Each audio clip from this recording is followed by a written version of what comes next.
젊은 부자님들 안녕하세요. 모든 재테크를 거미줄처럼 연결하고 있는 재테크 슈퍼거미 법학자 훈우입니다. 오늘도 중요한 재테크 정보만 쉽게 설명해 드리겠습니다. 오늘의 제목은 제가 지지선 확인 그리고 실적 시즌이라고 써놨죠. 제가 제목을 정할 때도 항상 좀 고민을 하고 쓰는데, 이 말은 물론 우리가 목요일 금요일 기술적 반등으로 인해서 상승을 했지만 여전히 코스피는 역배열 하락장이고, 현재 아직까지는 많은 시그널들이 하락을 얘기를 하고 있습니다. 그러다 보니까 지지 저항을 판단을 해야 되는데, 지지선이라는 건 말 그대로 하락을 해도 어느 정도는 버텨줄 수 있는, 뭐 예를 들어서 2950이라든지 이런 식으로 버텨줄 수 있는 선을 말하는 거고요. 일단은 과감하게 투자를 할 수 없는 이유는 하락장이기 때문에 그런 리스크를, 어떻게 보면 이틀 정도 상승을 하고 또 오늘 급락을 할 가능성도 있거든요. 그런 부분에 대한 확인, 그러니까 하방이 어느 정도 견고하다는 확인이 된 이후에도 그런 이후에 매수를 할 수 있는 겁니다. 그래서 그런 것들을 이번 주는 지지선을 확인하는 작업이 중요하다라는 거고, 이제 실적 시즌이 본격적으로 시작이 되죠. 그렇게 되면 당연히 컨센서스보다 어닝 서프라이즈가 나오는 종목들, 정배열인 종목들 중심으로 매수를 해야, 강세 섹터를 매수를 해야 수익을 낼 수 있다. 그러니까 지금은 계속 말씀드리다시피 작년과 같은 상승장이 아니기 때문에 저평가 우량주 또는 과대 낙폭주를 잘못 매수했다간 3개월, 6개월 물릴 수가 있습니다. 계속 횡보를 할 수도 있고, 물론 그런 것들도 단타 종목으로는 대응할 수가 있겠지만, 뭐 중장기로 보유하시는 분들은 상당히 보유 기간이 길어질 수 있기 때문에 주의를 해야 된다고 생각하고 있습니다. 그래서 오늘도 급등주 섹터별로 한 5개 정도 보겠고요. 그다음에 우량주, 금리 인상, 제가 뭐 원전주 이렇게 가치주를 써놨는데 그런 부분에 대해서도 뒷부분에 설명을 드리도록 하겠습니다. 2021년 10월 18일 월요일이고요. 현재 시간은 3시 54분입니다. 제가 어저께 일요일엔 보통 우량한 중대형주, 급등주보다는 중대형주 이렇게 저점에서 매수해서 오래 보유하면은 수익이 크게 나는 그런 종목들 중심으로 설명드리고 있는데, 어제는 DDR5 관련된 종목 3개를 설명드렸었고, 위드 코로나 관련된 주 중에서도 카지노 관련된 2개를 제가 선정을 했었죠. 그런 종목들은 급등주라기보다는 어느 정도 지수가 하락할 때마다 좀 저점에서 분할 매수를 해두면은 수익을 뭐 같이 지수 상승과 함께 올라갈 수 있는 부분들이기 때문에 한번 체크해 보시면 좋을 것 같고요. 오늘도 픽 종목 결과 그리고 주요 지표, 관련주, 급등주 체크해 보도록 하겠습니다. 일단 제가 지난주 금요일이죠. 금요일 10월 15일에 11종목을 말씀드렸었는데, 오죽하면 제가 방송에서 이렇게 말씀드렸었죠. 방송 제목이 급등주가 너무 많아서 걱정이다 라고 해놨는데, 너무 많아서 이 안에서 제가 뒷부분에 좀 한번 설명을 좀 드릴게요. 이 안에서 어떤 것들을 급등주를 대응해야 되고 어떤 것들은 조금 저평가 우량주로 스윙으로 접근하기에도 괜찮은, 제가 그래서 총 11종목을 말씀드렸었고요. 왜냐면 사실 오늘도 그렇지만 보이는 종목들 너무 많습니다. 상승이 당연히 눈에 뻔히 보이는 종목들이 많은데 사실 그런 게 더 좋지 않은 것 같아요. 어느 정도 강세 섹터가 딱 하나로 정해져 있는 게 사실 수익 내기 굉장히 편한데, 예를 들면 뭐 2차 전지, 원자력 이런 것처럼. 근데 지금은 뭐 강세 섹터를 분류를 하려고 해도 테마들이 다 섞여 있어요. 섞여 있고, 그리고 장 자체는 지수가 하락하는 장이기 때문에 리스크도 점점 크고요. 그래서 어쩜 일단은 그런 부분들이 좀 있다는 부분이고요. 일단 간단하게 복기를 해보면은 이 11종목 중에서 제가 이제 금요일날 선정했던 종목들인데, 버킷 스튜디오만 한 1% 상승한 거 제외하고는 나머진 모두 3%에서 상한가까지, TBC 같은 경우 상한가를 갔죠. 그래서 크게 상승을 했었습니다. 그래서 뭐 이 중에서 더 갈 종목들도 있고, 예를 들어서 뭐 한일화학과 같은 경우는 아연 가격이 오늘도 상승을 했기 때문에 추가적인 상승, 이날 같은 경우는 급등을 했었죠. 보시면은 7%에서 시작을 해서 16%까지 9% 급등을 하고 다시 하락을 하는 움직임을 보였는데, 제가 한일화학이나 한국 BNC, 코다코, 인터파크 이 네 종목은 금요일 날도 설명을 분명히 드렸어요. 급등 후에 급락할 가능성이 높다. 특히나 인터파크 같은 경우는 야놀자 그 인수재료가 떴죠. 인수재료가 떴는데 그 말은 지금까지는 누가 인수할지 모르기 때문에 뭐 급등과 하락을 반복을 했었다면 이제 결정이 됐잖아요. 그래서 야놀자가 거기 인수하기로 거의 결정이 됐기 때문에 이제는 재료 소멸로 보는 게 낫다. 물론 그 이후에 또 다른 재료가 생겨서 뭐 넵튠이나 뭐 예스24처럼 다시 재차 상승을 할 가능성도 있겠지만, 현재로선 어쨌든 끝이라고 보면 되는 것 같고요. 그렇기 때문에 제가 인터파크 가지고 계신 분들은 정리를 해야 된다고 말씀드렸었고, 급락을 주의하라고 말씀드렸었습니다. 그래서 어쨌든 저도 장초에 이제 급등을 할 때 제가 가지고 있던 것들을 다 정리를 했고요. 어쨌든 그 이후에 나머지 것들을 보면은 제가 TBC나 MH 에탄올, 뭐 J 컨텐트리, 서울 옥션, 그러니까 TBC나 뭐 MH 에탄올 같은 경우 홍준표 씨 관련된 주로 대선주 중에서 제가 유일하게 추천하는 섹터죠. 저는 이제 윤석열 주랑 일단 이재명 씨 관련된 주는 더 이상 추천드리지 않고요. 그 얘기는 벌써 제가 일주일 전에 말씀드렸었죠. 이제는 정책주만 봐야 되고, 일단 그 두 쪽은 이제 섹터는 제가 더 이상 얘기하지 않겠다. 그리고 이제 그나마 지표상 살아있는 것들, 수급상 이제 추가적인 상승이 예상되는 것들이 이렇게 홍준표 씨 관련된 주인데, 그 중에서 TBC 이제 대장주라고 말씀드렸었고, MH 에탄올은 제가 이제 보유하고 있어서 말씀드린 것도 있는데, MH 에탄올도 추가적인 상승이 있기 때문에 아직은 뭐 DSR과 같이 움직일 수 있어서 이제 추가적으로 말씀드렸었던 거고요.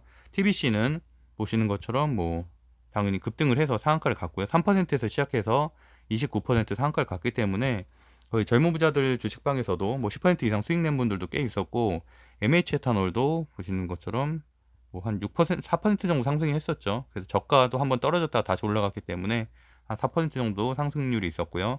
그다음에 J 콘텐트리, 서울 옥션, 아프리카 TV는 최근에 가장 강한 섹터인 뭐 미디어 콘텐츠 관련된 중에서 메타버스 ETF 편입 얘기도 제가 했었죠. 그리고 뭐 서울 옥션과 같은 경우는 NFT 얘기하면서 이제 그 코인베이스에서 NFT 장터 그거 대체 불가능한 토큰 그 얘기하면서 이제 서울 옥션 추천드렸었고, 그래서 서울 옥션도 보시는 것처럼 이틀 연속 지금 제가 이날 추천드렸었으니까 7% 상승했고 또 4% 상승하는, 서울 옥션은 사실 제가 그 전부터 여러 번 말씀드렸었죠. 뭐 미술 시장에 거의 50% 가까이 차지하고 있다는 리포트들도 한 2주 전에 제가 보여드렸었고요. 어쨌든 그렇게 좋은 상승률을 보였습니다. 그래서 뭐 이 안에서 보면은 J 콘텐츠나 서울 옥션, 아프리카 TV는 여전히 콘텐츠주로 이제 추가적인 상승 여력이 있고, 그다음에 홍준표 씨 관련된 주도 괜찮고요. 그렇지만 이제 뭐 한국 BNC나 코다코, 인터파크 같은 데들은 이제 급등주였고 이제 어느 정도 재료가 소멸됐기 때문에 조금씩 주의가 더 필요하다 예전보다. 덱스터 같은 경우도 이날 이제 그 기간 양매수가 들어왔거든요. 양매수가 들어왔고, 저는 이제 콘텐츠 메타버스와 이제 그 미디어 콘텐츠 두 개의 섹터를 둘 다 가지고 있는 곳이기 때문에 특수 분장 이런 것들도 하는 곳이죠. 그래서 어쨌든 추가적으로 보유하기에도 저도 이제 비중을 조금 한 4% 정도 덱스터는 들고 있습니다.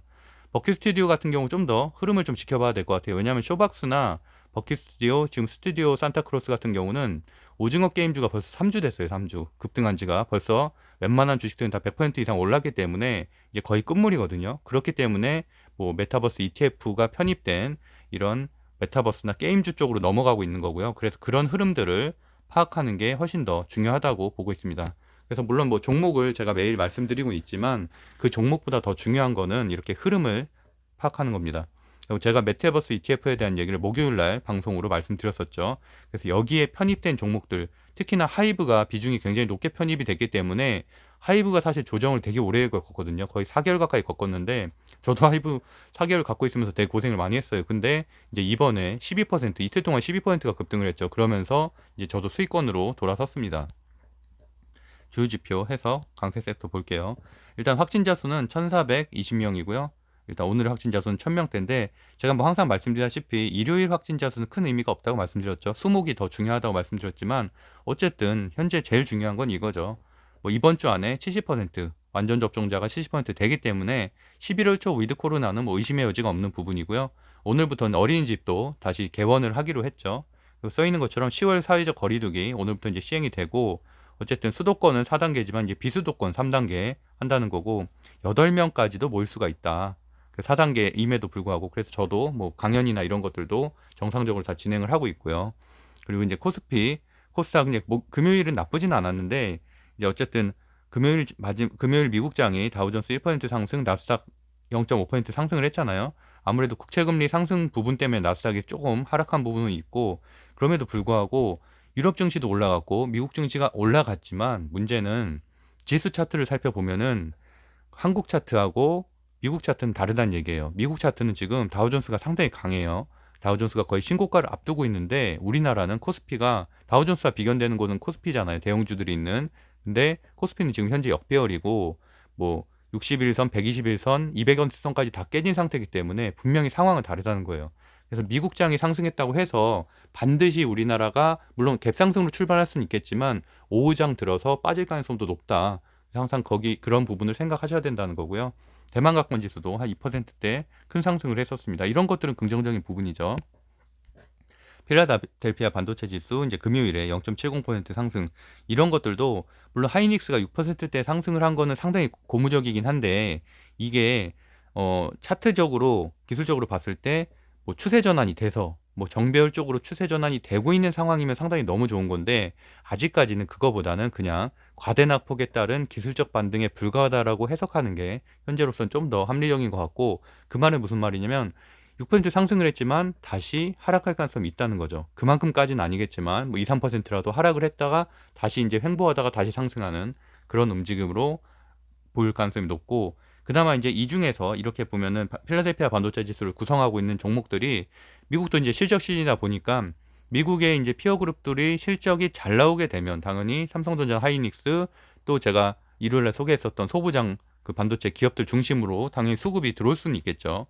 그런 부분이 중요하고, 그다음에 미국 국채 금리는 이제 이렇게 급등하는 건 사실 좋지 않다고 말씀드렸는데, 이러다 보니까 나스닥보다는 다우존스가 좀 더 강한 모습을 보였다.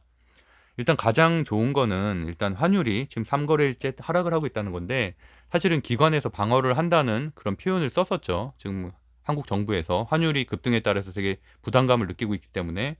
그래서 이제 3일 정도는 주가 관리를 한 건데, 어떻게 보면 환율 방어를 한 건데, 이제 문제는 이번 주에 현재 지금 1183원인데 이게 거의 바닥일 가능성이 있다는 거죠. 그렇다고 급등까지는 아니겠지만 이번 주 전망은 1184원에서 1196원까지 어쨌든 오른다는 얘기는 외국인 수급들이 들어오는데 제한적인 요소가 있다는 얘기죠. 좋지 않다는 얘기죠. 그래서 어쨌든 지난주보다는 이번 주에 당연히 장이 좋지 않을 가능성이 더 높다라고 일단은 그렇게 생각을 하고 있습니다.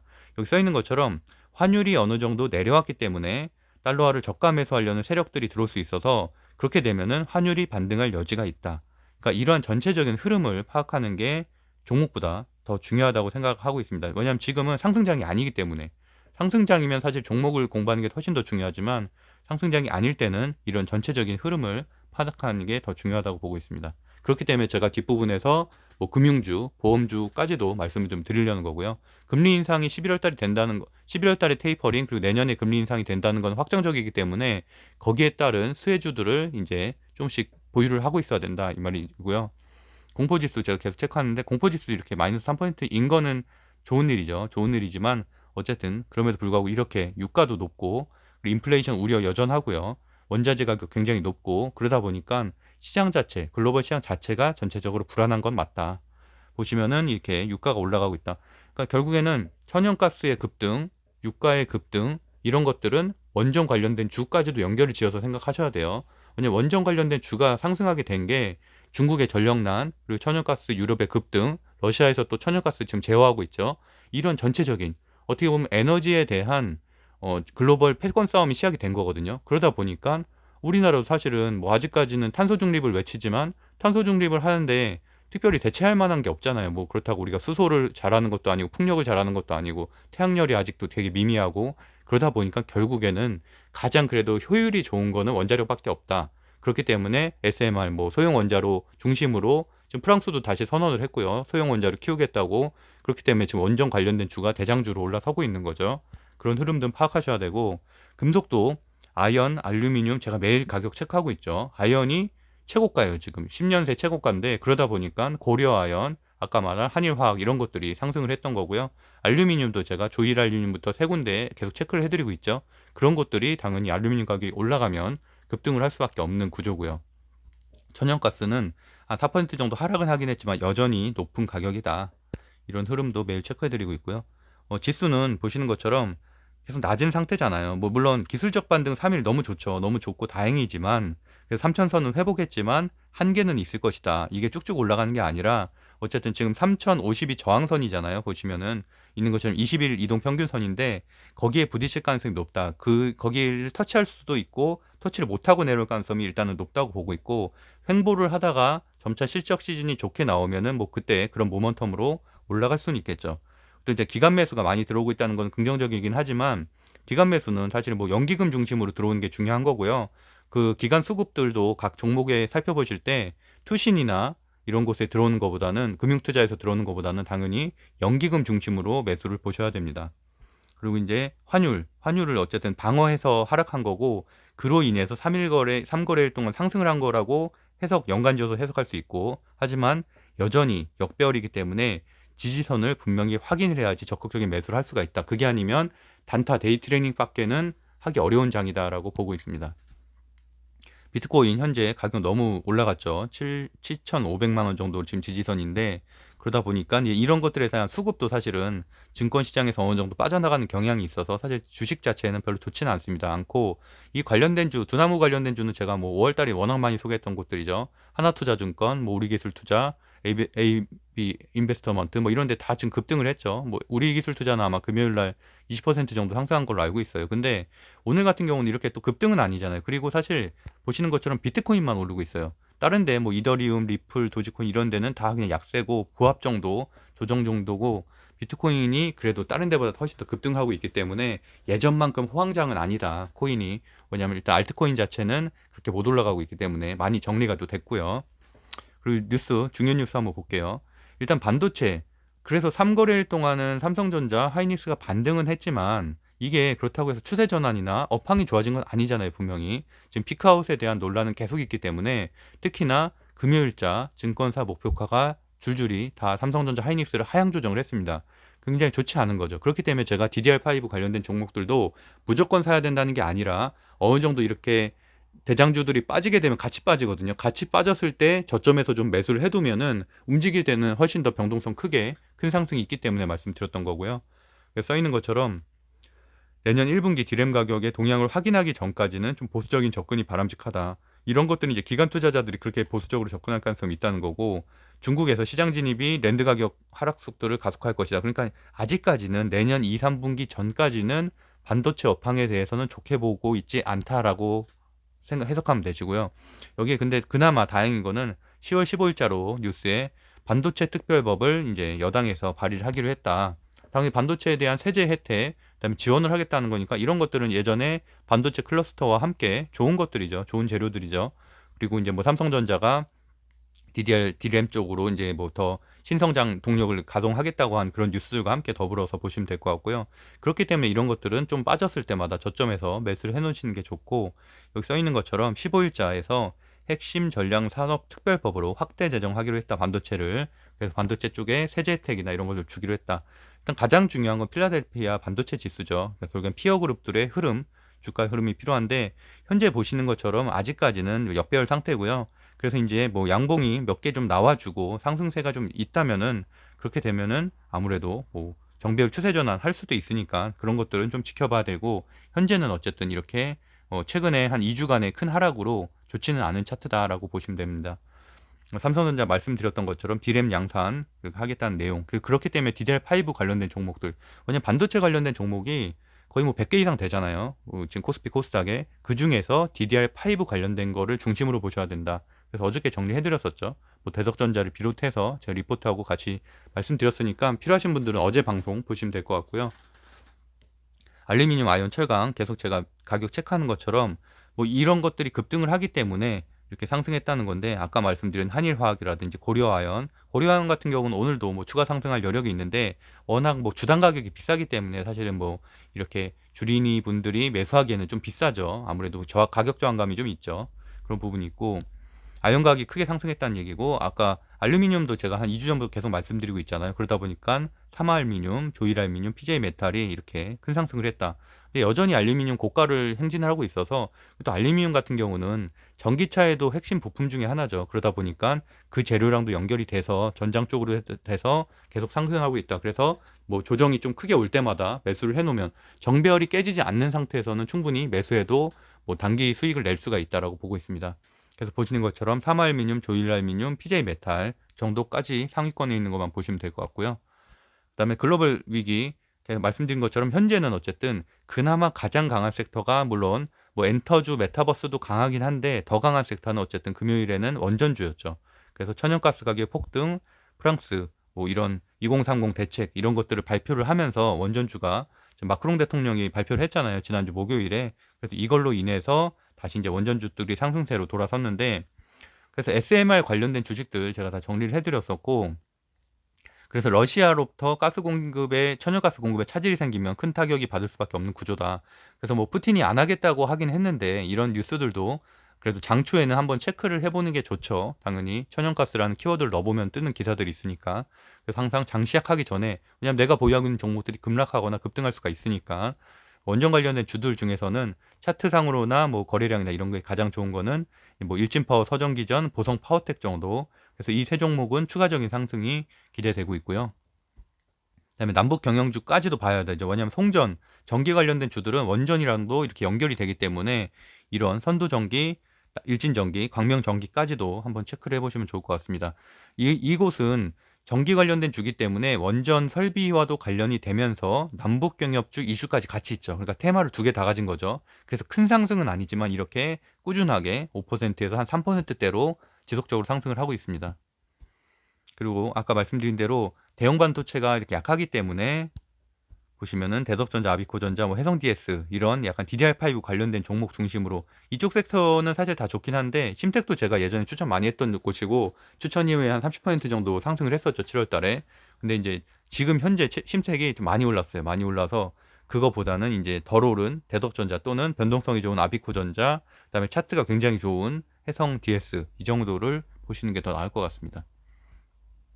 이재명 씨가 이제 오늘 국감에 출석을 하게 되죠. 어떻게 흐름이 될지도 한번 체크를 해봐야 될 것 같고, 일단 뭐 국민의힘은 지금 뭐 두 양강 체제인데 홍준표 씨 관련된 지지율에서 잘 나오고 있죠. 이재명 씨 양자대결에서도 이긴 지지율이 나왔고, 또 최재형 씨가 지금 캠프에 합류했다는 뭐 호재들도 있어서 어쨌든 한번 좀 살펴봐야 됐고, 일단은 월요일 오늘은 TBC는 일단 기본적으로 급등은 하죠. 급등을 하고 또 급락을 할 거고, 재료 소멸로 인해서 급락을 할 거지만 여전히 뭐 경남스틸, MH에탄올, 홈세타 홀딩스 정도 이 대장주 중심으로 상승 여력이 있기 때문에 충분히 보시면은 뭐 다시 이슈가 있을 때마다 상승할 수 있다고 보고 있고요. 어쨌든 하지만 그럼에도 불구하고 아무리 홍준표 관련된 주라고 해도 얼마 남지 않았습니다. 이제 대선 후보 확정이 한 3주밖에 남지 않았기 때문에 이제 슬슬 고점에서 정리를 할 때가 왔다. 그래서 항상 수익 실현은 그때그때 하시는 게 좋다라고 말씀드리고 있고요. 주요 뉴스 한번 체크해 보면은 KBS 뉴스 중심을 좀 보고 있는데, 이렇게 헤드라인 일단 중심으로 뽑아 보면은 위드 코로나 이제 내일부터 사적 모임 8명까지 된다는 내용이고요. 그다음에 신규 확진자 수도 지금 1000명대로 계속 줄어들었다는 얘기. 다 위드 코로나 관련된 게 좋다는 건데, 말씀드린 대로 항공주는 지금 악재가 발생했었잖아요. 그렇기 때문에 한동안 횡보를 거닐다 올라갈 거고, 그거보다는 지금 당장 레저나 아니면은 뭐 이런 그 카지노, 파라다이스나 그 강원랜드 중심으로 좀 보시면 될 것 같습니다. 남북경협주, 지금 내일도 이거 이벤트가 있죠. 한미일 정보수장 내일 서울서 회동, 이것 때문에 남북경협주도 장초에 좀 상승을 했다가 하락할 가능성이 있고요. 남북경협주 같은 경우도 계속 급등 급락을 반복을 하면서 조금씩 올라가고 있죠. 대선 정책주기도 하고요. 그다음에 면세점 관련해서 조금 기사가 안 좋은 기사가 좀 나와서, 뭐 결국에는 뭐 위드 코로나 주긴 하지만 뭐 코로나 이후에 중국에 추월됐다는 뭐 좋지는 않은 기사예요. 뭐 대단한 기사는 아니지만 그래서 그런 흐름 정도도 파악해야 된다는 거고, 그다음에 뭐 위드 코로나로 전환되면은 어쨌든 관련된 주식들, 여행주들에 대한 호재라고, 그러니까 이 두 가지 기사를 봐도 위의 기사는 면세점에 별로 안 좋은 기사고 아래 기사는 여행주에 좋은 기사들이에요. 그러니까 이런 것들도 대비가 된다는 거죠. 같은 위드 코로나 주 안에서도 이제는 나뉠 수가 있다는 거죠. 흐름이. 말씀드린 대로 남북경협주, 한반도 연쇄 협의 속도를 내겠다라는 부분이고, 종전선언을 제한할 것, 그 다음에 대중국 견제 등 3국의 현안을 폭넓게 논의할 것입니다. 그리고 이제 내일 미국 워싱턴에서도 한미일 협의가 이루어진다는 내용이고, 이제 여러 가지 이벤트들이 있죠. 월요일에는 한미 북핵 수석 대표 만나는 거 있고요. 당연히 종전선언에 대한 이런 뭐 내용들도 나오겠고, 그다음 화요일에는 한미일 대표 간 협의, 그러니까 이런 것들 이벤트들이 있을 때마다 조금씩 움직이고 급등, 뭐 장초에 급등을 했다가 오장으로 가면서 점점 빠지는 그런 패턴들을 보이고 있죠. 그래서 이제 계속 체크해야 될 게 이제 팜스토리, 신원, 그다음에 제이스티나, 뭐 거래량 같은 건 신원이 압도적으로 많고요. 그 외에도 좀 끼가 있는 종목들은 팜스토리나 제이스티나 같은 경우는 이런 남북 경협 이외에도 다른 재료들, 추가적인 재료들이 있기 때문에 한번 좀 체크해 보시면 될 것 같고요. 그다음에 위드 코로나주도 말씀드린 대로 CJCV나 강원랜드, 파라다이스 중심으로 보시면 될 것 같습니다. 비트코인 가격 상승 여부에 따라서 이제 두나무 관련된 주, 우리기술투자와 이제 에이티넘 엠베스트먼트, 한화투자증권 정도까지 체크하시면 될 것 같고요. 그다음에 기업 리포트 중에서는 볼만한 거는 그나마 고려아연, 카카오뱅크, SBS가 있는데 고려아연은 뭐 좋은 내용이죠. 좋은 내용인데 요새 좀 많이 올랐어요. 3거래일 동안 지금 한 10% 정도 올라서 약간 지금 고점이긴 한데 어쨌든 아연 가격은 계속 오르고 있기 때문에 뭐 조정이 있는다면 하루 이틀이라도 조정이 있으면 한번 눌러줄 때마다 매수라는 것도 저는 뭐 고려아연 같은 경우에 실적이 워낙 좋고 2차 전지 관련된 재료도 있기 때문에 괜찮다고 보고 있고요. 카카오뱅크에 대해서 좀 말씀드리고 싶은데 카카오뱅크가 지금 거의 상장가까지 내려가긴 했거든요. 근데 이제 금리 인상 수혜주라고 볼 수도 있겠지만 결국에는 사실 카카오뱅크나 인터넷 뱅크는 규제 대상이 되잖아요, 현재. 그리고 또 중금리 대출. 사실은 주요 매출원 중에 하나가 중금리 대출인데 이 중금리 대출을 결국엔 가계부채 안정화 때문에 규제를 한다는 거거든요, 정부에서. 그렇기 때문에 사실은 저는 카카오뱅크는 더 빠질 수도 있다고 보고 있어요. 그래서 같은 금융주로 보기에는 좀 아쉽다. 오히려 보험주나 금융주는 금리 인상 수혜주로서 상승할 여력이 있는데 카카오뱅크는 워낙 지금 밸류에이션이 높게 평가가 돼 있기 때문에 더 추가적으로 하락할 가능성도 있다. 그래서 그리고 또 더 큰 문제는 이거죠. 앞으로 쏟아질 보호 예수 물량. 지금 6개월 안에 쏟아질 물량들이 상당히 많죠. 그러니까 이거 락업 때문에 이것 때문에 추가적인 하락이 예상이 된다라고 일단 보고 있고요. 그래서 이제 금융보험주 중에서는 제가 차트랑 뭐 이제 거래량, 그다음에 흐름 이런 거 다 보면은 일단 DB손해보험, 제가 DB손해보험은 벌써 한 3주 전쯤부터 여러 번 말씀드렸던 종목이고 그 이후에도 한 10% 가까이 상승을 했죠. 그리고 동양생명, 그다음에 KB금융 정도, 대형주 중에서는 뭐 KB금융 이렇게 세 종목 정도 보고 있습니다. 증시 분석하고 이제 급등주 한번 찾아볼게요. 그러니까 메타버스 제가 말씀드렸었잖아요. ETF 이것 때문에 수급이 많이 들어왔기 때문에 하이브가 이틀 연속 이렇게 대형주임에도 불구하고 10% 넘게 상승을 했던 거고, 그다음 메타버스 ETF에 이제 편입된 종목들 중에서 J콘텐트리나 아프리카 TV를 그래서 제가 추천을 드렸었던 거죠. 덱스터도 마찬가지고. 그러니까 이런 흐름을 파악하는 게 훨씬 더 중요합니다. 메타버스 ETF에 편입됐고 또 미디어 콘텐츠 ETF에 편입됐기 때문에 상승을 한 거지 갑자기 안 들어오던 수급들이 막 들어오는 거잖아요. 기관 수급들이. 그래서 그런 흐름을 파악하면서 이제 종목을 선정해야 된다는 말씀이고요. 엔터주. 그래서 엔터주도 지금 SM이 CJ가 지금 뭐 될 것 같죠. 그러다 보면 오히려 제로 소멸로 인해서 이제 하락할 가능성이 있기 때문에 좀 주의를 해야 되고 여전히 뭐 나머지 YG나 뭐 JYP 엔터, 큐브 엔터 정도 좋게 보고 있고요. 그다음 메타버스 쪽에서는 덱스터, 그다음에 위적 스튜디오, 뭐 자이언트 스텝, 바이브 컴퍼니 정도 좋게 보고 있습니다. 맥스트도 흐름이 괜찮죠. 그리고 이제 1위부터 30까지 간단하게 그냥 보면은 일단은 빨간색으로 체크해 놓은 게 이제 주요 강세 섹터죠. 보면은 TBC, 홍준표 관련된 대장주, 그다음에 뭐 일진파워, SMR, 그 원전, 그다음에 TSI 같은 경우는 사실 실적이 좋으면서도 이 전고체 관련된 배터리주, 그다음에 LG 엔솔에서 조금 지금 지분 매수하겠다는 그런 이슈들이 좀 있어서 상승을 했고, 우리기술투자는 아까 말한 대로 두나무, 비트코인 급등하면서 이제 상승을 한 거고요. 그다음에 뭐 동방이나 이런 데는 물류주가 이번 주 금요일에 강했는데 목금에 강했는데 이건 단기 이슈라고 생각을 해서 뭐 바이든 대통령이 좀 요청한 부분이 있잖아요. 그것 때문에 단기적으로 상승했다고 보고 뭐 이렇게 지속적인 상승할 재료는 아니라고 보고 있습니다. 서정기전. 그래서 여기서도 보면은 벌써 원전이 두 개나 있죠. 일진파워하고 서정기전. 그리고 뒷부분에 봐도 한정기술, 다원시스, 그다음에 보성파워텍 다 원전 관련이죠. 그러니까 금요일에는 확실히 원전이 강했다라고 보시면 되고요. 그다음에 메타버스도 뉴플렉스, APS 홀딩스 같은 게 강했는데 다 메타버스 ETF에 편입된 그 순환매가 돌면서 이제 상승한 것들로 해석하시면 될 것 같고요. 에티넘 인베스트도 비트코인, 가상화폐, 위적 스튜디오도 메타버스. 그리고 HRS 거기도 이제 원자력 관련된 주. 그러니까 원자력 관련된 주가 벌써 6개, 7개 되잖아요. 그리고 뭐 A 플러스 에셋 정도 보험주 때문에 이제 금리 인상 수혜주로 상승을 했다. 대림 비엔코 같은 경우는 이제 기본주택, 그러니까 이재명 씨 관련된 주기도 하고 뭐 윤석열 씨 관련된 주기도 한데 어쨌든 소형 건설주, 그래서 건자재 관련된 주로 이제 상승을 했다 정도 체크해 보시면 될 것 같습니다. 그래서 상한가 종목들 보면은 녹시자 웰빙은 암악 액질 이거 어렵더라고요. 이게 이제 뭐 하여튼 뭐 저도 찾아보긴 했는데 저는 이제 제약바이오에는 사실은 조금 비중을 많이 줄이고 있는 편이라서 어쨌든 그런 이슈로 해서 상한가를 갖고 TBC하고 이제 대우부품은 리비안 관련된 주, 대우부품 같은 경우는 자동차 전장 소형 부품주죠. 그렇게 상승을 했고 거래량 상위 보면은 신원, TBC 정도 체크해 볼 만하고 홈센터 홀딩스. 그러니까 TBC나 홈센터 홀딩스는 말씀드린 대로 홍준표 씨 그 대장주, 부대장주 정도 되고 그다음에 이제 남북경협주 중에서 현재는 거래량이나 이런 거 보면 신원이 대장주죠. 그래서 이 세 개는 체크해 보셔야 되고 거래 금액 상위도 두산중공업이 원전주 다시 상승하기 시작하면서 지금 3거래일 연속 상승하고 있거든요. 여전히 뭐 상승률이 괜찮고 일진파워 그다음에 신원까지 한번 체크해 보시면 될 것 같습니다. 외국인 순매수 상위 보면은 LG화학 볼트 이슈 이후로 여전히 괜찮은 흐름 보이고 있고, 하루 이렇게 빠지긴 했지만 또 이번 주도 좋은 흐름 보일 가능성이 있고, 오히려 이제 LG 엔솔 상장 직전까지도 이제 많이 상승을 하겠죠. 그리고 포스코는 3분기 시장 너무 좋긴 한데 대형주라 잘 못 가고 있는 거고, 오히려 그거보다는 아랫단에 있는 철강 스틸주들이 좀 잘 가고 있죠. 그리고 카카오 플랫폼주, 그리고 이제 기간 순매수로도 이제 카카오 네이버가 들어가 있죠. 그런 것들은 카카오도 이제 현재는 바닥은 확인은 해야 되지만 이제 바닥 대비해서 한 8% 정도 올라온 상태라서 저는 그래도 지금은 한 번 정도 조정 오면은 좀 이제 분할 매수하는 거 괜찮다고 보고 있거든요. 이제 거의 바닥선이라고 봐서 국정감사도 끝났고, 이제 뭐 규제 이슈가 이제 뭐 카카오페이나 카카오 플랫폼, 카카오 모바일 할 때 모빌리티 뭐 이런 쪽에 대한 좀 밸류에이션 때문에 좀 할인은 있지만 그래도 이제는 좀 매수할 때도 됐다라고 보고 있습니다. 그리고 프로그램 순매수로 들어온 것들 보면은 두나무 관련된 주, 원자력 관련된 주, 그다음 남북경협, 신원 정도 체크해 보시면 될 것 같습니다. 그래서 정리를 해보면은 어쨌든 원자력 관련된 주가 6개, 총 7개이긴 한데 어쨌든 6개 정도로 분류할 수 있을 것 같고요.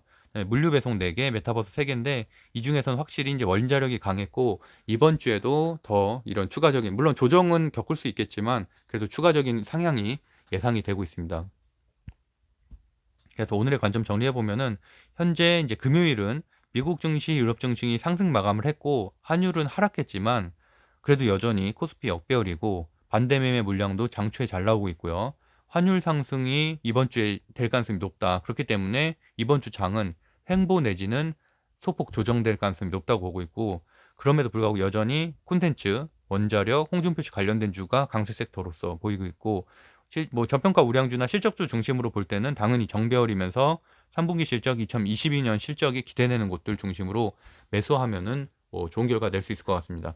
11월 스터디 주식 스터디 1기 모집하는 게 이제 한 명 자리 남아서 다 마감이 돼서 이제 아마도 이 방송 들으실 아침 그다음에 오늘 중에는 마무리가 될 거예요. 그래서 못 들어오신 분들은 혹시 관심 있으시면은 이 글 읽어보시고 제가 고정 댓글에 남겨드리니까 12월반 들어오셔도 돼요. 11월은 더 이상 모집 안 하거든요. 21명 마감할 거고 한 명 자리 남았으니까 어쨌든 그렇게 되면은 12월 또는 1월 이럴 때 나중에 시간 되실 때 들어오셔도 될 것 같습니다. 어쨌든 같은 종목이라고 해도 매도를 잘 못하시는 분들도 있고, 하다못해 전체적인 이런 지표를 보는 방법이라든지, 하다못해 MTS나 HTS에도 거래 기능이 엄청 많잖아요. 이제 그런 것들도 잘 모르시는 분들도 있고 해서 어쨌든 조금 입문반이지만 그래도 경력이 2, 3년 되신 분들도 있더라고요. 지원하신 분들 중에 보면은.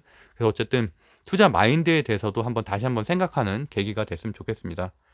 네, 제가 운영하고 있는 네이버 카페 젊은 부자들 관심 있으신 분들은 들어오셔서 체크해 보시면 될 것 같고요.